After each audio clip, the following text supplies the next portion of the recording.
Baik, Ustaz, apakah termasuk jihad? Perintah langsung dari pemerintah kepada agen rahasia. Untuk apa dulu? Agen rahasia untuk apa dulu?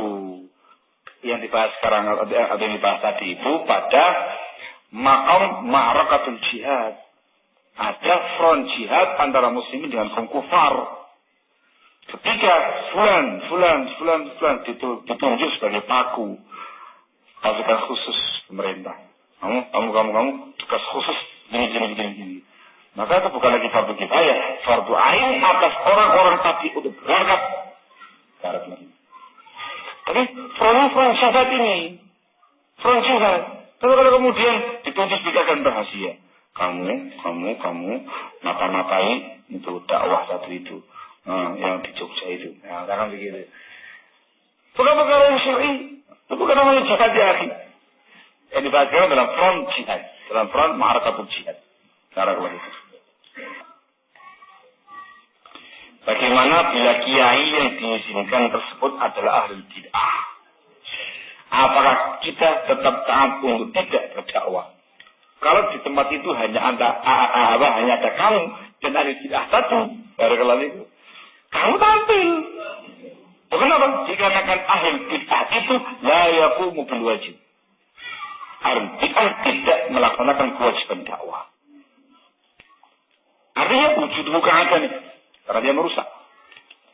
Ketika itu kewajiban Anda satu-satunya seseorang yang yaqumu berdakwah untuk berdakwah kepada Allah. Barakallahu fikum. Ya sambil memperhatikan maslahat dan mudaratnya barakallahu fikum. Ada huwa.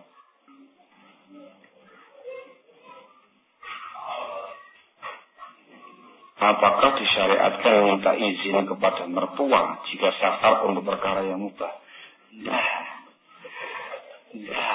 Lain mertua, lain orang tua. Jadi itu orang tua kandung kita, bukan mertua. Ada apa urusan mertua segala macam itu? Allah Nunda. Orang tua, bukan mertua. Ada kata yang seperti itu. Karena aku tinggal di rumah mertua. Ya kan tinggal di rumah mertua ya kita pemberitahuan. Supaya mereka ngerti yang mau mana gitu. Ya kemaslahatan ya. Itu kalau dalam artian hukum yang tadi tak masuk ya. Apakah disyariatkan minta izin kepada istri jika safar untuk perkara yang mubah? Terus nih kelayakan langsung gitu. Langsung tutup hilang. Kau tanya betul ini. Mana kan waktu ini? Udah ada ini. Bos, mana bos? Oh iya, saya lagi safar mubah nih. Kau ngasih tahu? Tidak ada kewajiban ngasih tahu. Allah Ustaz, ya hancur mata jantung ya akhi. Allah baik. Itu masalah rumah tangga termasuk muasyaratul ma'ruf. Allah baik. Muasyarah rumah tangga yang baik. Para kewajiban. Ini ya. Ini jangan kamu tanya ke perkara yang wadah gitu loh. Untuk kelancaran dan keharmonisan rumah tangga. Harus ta'awun, tafahum, ta'aruf. Di antara mereka berdua. Nah kalau saya ya sudah, karuan. Nanti dia mau komplain. Saya juga begitulah. Safar mubah dengan mahram saya tanpa izin suami. Allah baik. Hancur ya. Yang ini untuk muasyarah bil ma'ruf. Untuk muasyarah bil ma'ruf. Ustaz, anak bingung. Kalau suruh milih bekerja di antara Yayasan Ad-Durat ataukah Yayasan MD, pilih yang mana? Kalau saya nggak bingung. Udah pilih dua-duanya. Ayo. Ya MD sangat MD sih. Barakallahu itu. Kalau saya nggak milih dua-duanya. Saya milih bekerja di tempat-tempat yang syar'i, ada tempat-tempat yang mubah yang aman. Kalau nggak ada, cari pekerjaan yang lain. Pekerjaan itu ya ikhwan yang dititik beratkan barokahnya, halalan penyidanya itu. Bukan gedenya penghasilan, besar penghasilan, gak barokah. Hancur kamu ya. Sedikit penghasilan, tapi barokah. Jiwa kamu tenang, agama kamu terjaga, prinsip kamu terjaga. Itu yang lebih barokah. Barakallah. Gitu ya. Nah. Agak telepon? Nah, iya. Allah ya farafik. Bolehkah ngomong anak dengan menaikkannya odong-odong yang ada bunyi lagu-lagunya? Sebab hal ini memudahkan, tidak rewel. Terutama kalau kita ajak belanja ke minimarket. Juga untuk menuruti istri dan mertua yang tidak ingin repot-repot. Ya tadi, ini kayak ikatan suami takut istri. Ada jaga-jaga ikatan suami takut mertua ini kayaknya. Ya Allah, ya perkara yang apa ya? Ya kamu tanyakan apa ya, jelas kamu tahu sendiri, kamu dengar sendiri suara musiknya. Bagaimana mungkin kamu taruh anaknya kamu di tempat musik? Yang kamu tahu itu perkara yang tidak perkara yang haram. Jelas, perkara yang haram. Tapi kamu tanyakan perkara yang jelas jelas. Larang. Mending antum repot ngurusi anak dan segala macam. Tapi selamat dari itu semua. Daripada antum tenang, tapi anak kamu binasa dengan itu. Allah musta'an. Istri kasih nasihat, mertua kasih pengertian. Selesai. Gitu ya. Barakallahu fikum. Kalau di minimarket bisa langsung naik, paham mereka insyaallah. Artinya enggak pakai koin dimasukkan sebagai bunyi. Sudah, kamu belanja langsung naik sendiri dia. Ya gini-gini aja gak ada bunyinya. Sekarang nggak bayar, kayak gitu ya. Dimaklumi insyaallah. Beberapa kali kalau saya bawa anak saya di minimarket di kecamatan itu. Udah saya masuk, dia langsung naik. Gini-gini aja. Koinnya nggak pakai koin. Udah. Kalau pakai koin cuma 6 menit. Jadi tambah koin. Bisa saya bilang itu. Ya anak kecil cuma namanya tidak saya itu. Udah bebas. Ciri-ciri dia ya. Kalau nggak ada kira-kira ekspresinya aja pokoknya. Tapi kan selamat. Nggak rewel dan segala. Harus pakai siasat saya. Orang tua harus memiliki 1000 siasat ngurusi anak. Kan gitu ya. Oh, harus. Bahasa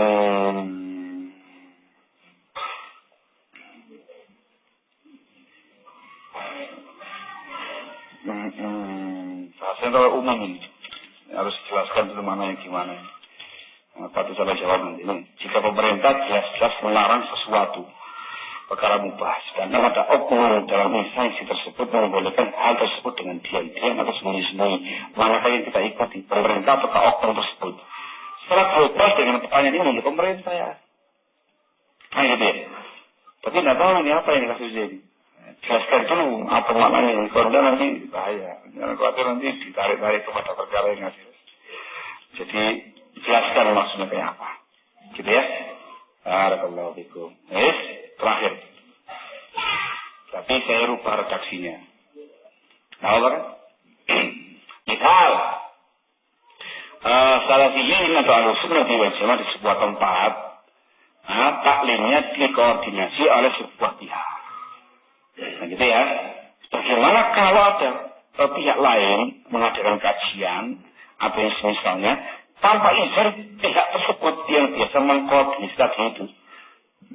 Masya Allah, barakallahu itu. Kalau dinyatakan seperti pemerintah, tidak. Dikarenakan mereka hanya koordinator atau koordinator sebuah kajian untuk supaya jalannya bagus, enak, teratur, rapi. Kalau disamakan kayak pemerintah, harus izin mereka sebagaimana Israel Amr. Lain, mereka bukan pemerintah, mereka swasta. Yang kita sekarang ini pemerintah. Tapi masalahnya ialah masalah koordinasi. Islam itu mengajarkan yang namanya dokter umur. Ya, mengatur sesuatu yang rapi dengan koordinasi supaya bagus, supaya baik. Islam mengecam yang namanya fawda. Tahu fawda? Tindakan yang kacau balau. Ini maunya sendiri, segala macam. Kacau balau gitu loh. Orang memandangnya nggak zen. Tidak bagus sudah ini. Dan juga kesannya istirahat, kesannya ikhtilaf. Islam mengatakan kita untuk ukhuwah, untuk ikhtilaf, untuk ittifaq, untuk istimewa. Apalagi terkait dengan masalah dakwah. Syekh Al-Utsaimin punya risalah Kutaib, judulnya Ta'awun Du'at, At-Ta'awun baina Du'at wa atharuhu fil mujtama'. Ya salah. Ada di tas saya sekarang. Saya baca tadi. sambil naik kereta sambil baca-baca. Contohnya at-ta'awun baina du'at wa atharuhu fil mujtama.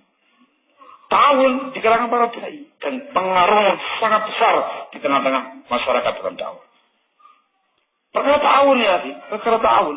Barakallahu fikum wa ta'awunu 'alal birri wat taqwa wa la ta'awunu 'alal itsmi wal 'udwan. Ada mungkin kalau tidak, nanti semua orang akan lalu sendiri. Orang yang mahu akil, bukan orang yang akil, bukan orang yang mengerti dan segala macamnya. Oh sendiri. Saya mau adakan kajian di sana, datangkan Ustaz fulan gitu. Udah, ada mau akil. Nah, yuqaddir al-umur, tidak bisa mengukur masalahnya, apa maslahatnya, apa kata mudaratnya dan segala macam. Dampak belakang, depan, kanan, kiri bagaimana? Oh ya harus. Perkara dakwah harus dipegang oleh para ukala. Nah, sembarangan harus dipegang oleh para ukala. Jadi babnya babut ta'awun 'alal birri wat taqwa. Ketika memandang mambar pemandangan yang nuansa persatuan, nuansa koordinasi, nuansa yang solid, nyaman, enak, indah. Dakwah itu kuat, satu arah. Barakallahu fikum. Tapi kalau nuansanya mambar ikhtilaf, mambar istirah, mambar tasattut, terajuk dan segala macamnya. Oh iya, barakallahu fikum. Pandangannya ikhtilaf, perpecahan dan segala macamnya. Tidak enak. Sehingga dakwah tidak bisa kuat, tidak bisa solid. Kita harus dan yang dijelaskan sama Syekh Ibnu Utsaimin, dakwah itu bukan dakwah ila nafs, tapi dakwah ila Allah. Dakwah itu bukan dakwah kepada pribadi kita, tapi dakwah kepada Allah Subhanahu wa taala. Mestinya ketika ada sebagian pihak yang berusaha payah bersungguh-sungguh untuk mengurus dakwah ini, ya Allah, dan husnul ada buahnya, ada hasilnya yang mengembirakan. Kita ikut gembira, senang, walaupun bukan dari kita, walaupun bukan kita yang mengurus, bukan kita yang mengatur, bukan kita yang mengkoordinasi, ikut senang. Alhamdulillah, masya Allah, diurus sama ikhwah-ikhwah yang ada ini, luar biasa. Saya dukung sepenuhnya, 100%. Dari belakang, depan, kanan, kiri, tak dukung. Begitu. Walaupun bukan kamu yang tampil di situ. Ada huwa. Tapi kalau dakwah itu ilahan kepada pribadi masing-masing, kepentingannya masing-masing, ya wis, hancur para keluar itu. Dia, ini saya. Dia, saya. Lolo, gua. Hancur yang namanya dakwah. Semoga ta'awun baina du'a. Dan sangat besar pengaruhnya atharuhu fil mujtama'. Barakallahu fikum. Ya, dakwah itu dipegang oleh para ukala yang punya akal. Barakallahu fikum. Hadza huwa ala syakl am secara umum. Barakallahu fikum. Jadi nasihat untuk kita semuanya.